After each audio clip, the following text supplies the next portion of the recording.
Hi, thanks for joining me. I'm Danny from The Glittered Rose. I thought today I might share this card with you because personally I think it's quite a stunning card and it was actually really easy and simple. I've used Altenew's Crafter Flower Gardenias and put it together quite simply, but I think it's really effective. So if this is of any interest, please stick around to see how I put it together. Hit the like button, let me know down below what you think of the card, and subscribe if you're not already a subscriber. Off camera, I have done a little preparation. So I've die cut all my pieces out using Nina heavy cardstock. I want it really nice and thick to stand out from the front of my card front. I'm using mid yellow. I've chosen mid yellow because not only does it blend nicely, but it also builds up. So I can have it darker in the center and lighter in the middle. And I'm just popping down color where I want it, where I think I want it to go. So I might change my mind later, but um, just popping some color down so it's nice and smooth and thinking about where that piece will be in the middle. So that's the important part with this. You've got to do your blending in the middle and then blend out. If you keep watching, I have a trick on how to do extra blending once it's together. So if you keep watching, I'll have my little trick to make sure that the blending looks good once it's together. I'm going to ink blend all these pieces together and I'll be back. I'll do that off camera. Just as a side note, all the pieces are numbered, so I like to ink blend um, with the base upwards, just so that I know how they're going to go and how I want my blending. It's just an easier way of doing it. All my petals are blended, and now I'm going in with Elements ink from Lavinia Stamps Pine, just to give the petals some colour. I don't want it completely even. I want a little bit of variation in these leaves.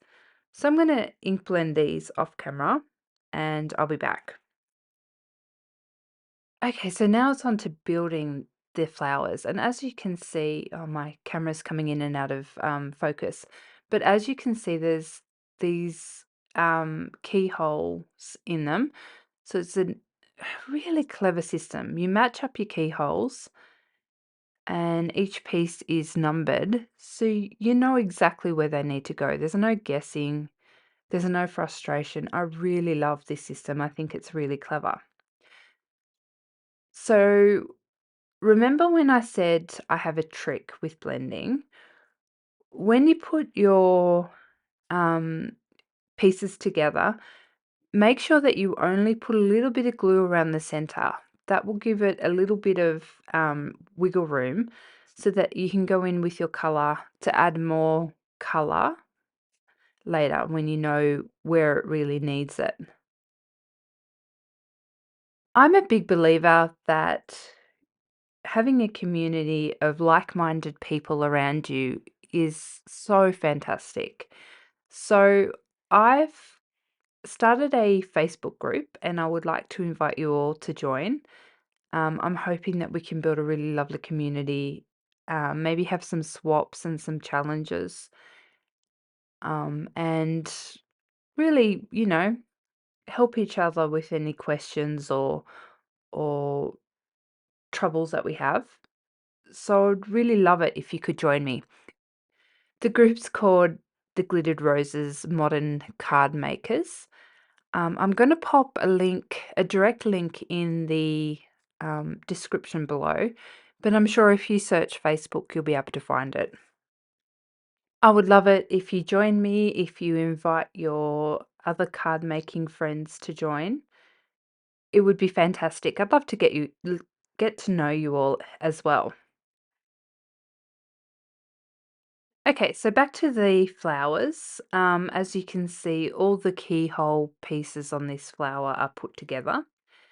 And now it's time just to pop the pieces that go over the petals. So this one covers up that keyhole, and you just glue it down over the top, and then there are other little bits where the flowers fold. So I've seen all different ways that people blend these flowers. Sometimes they'll pop um, a darker color for the folds in the petals, but to me, having it lighter looks better.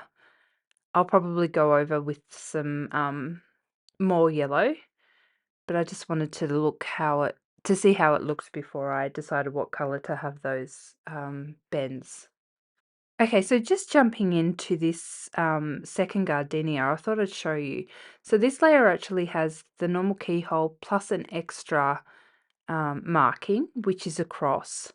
So the next layer actually layers up with the cross, and it covers up that keyhole. And then the next layer after that will cover up the cross. But I just thought I'd show you that. I think they're very clever how they design these. It's very well thought out.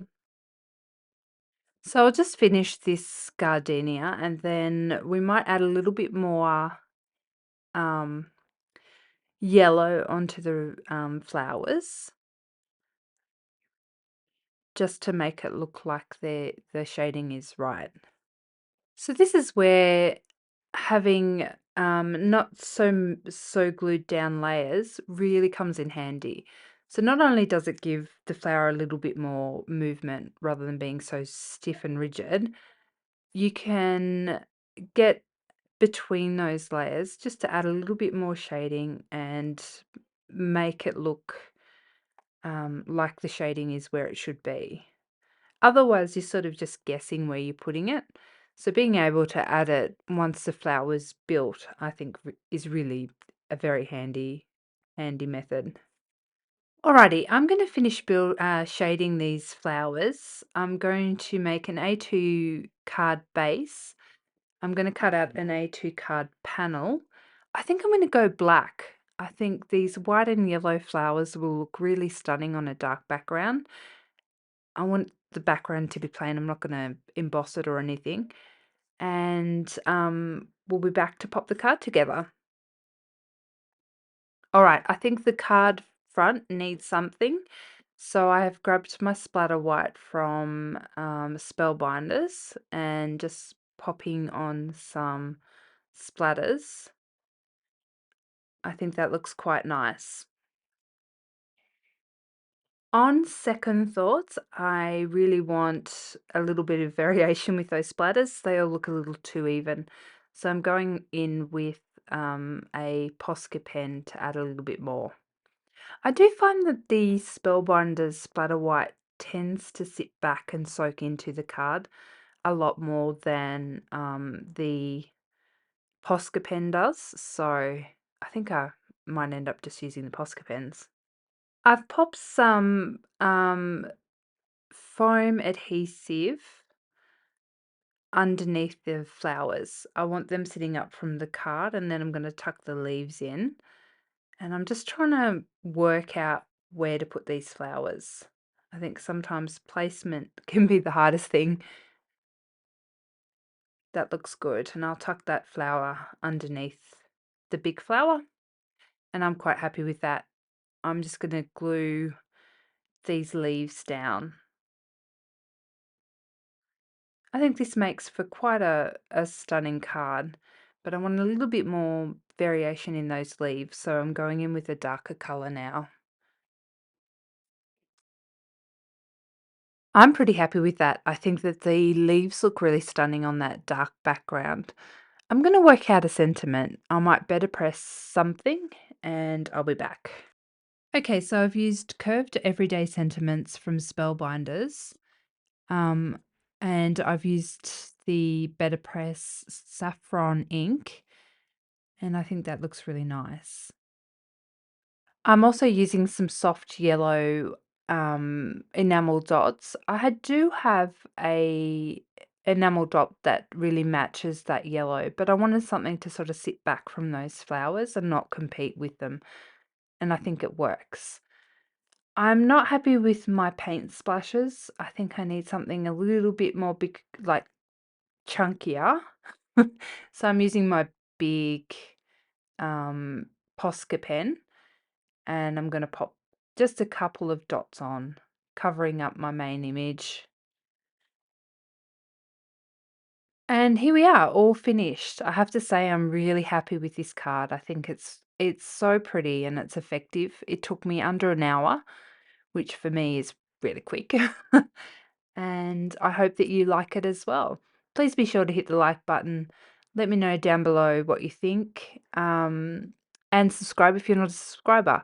Also, please join us at the Glittered Roses Facebook group. I would love to see you there. Thanks, everyone.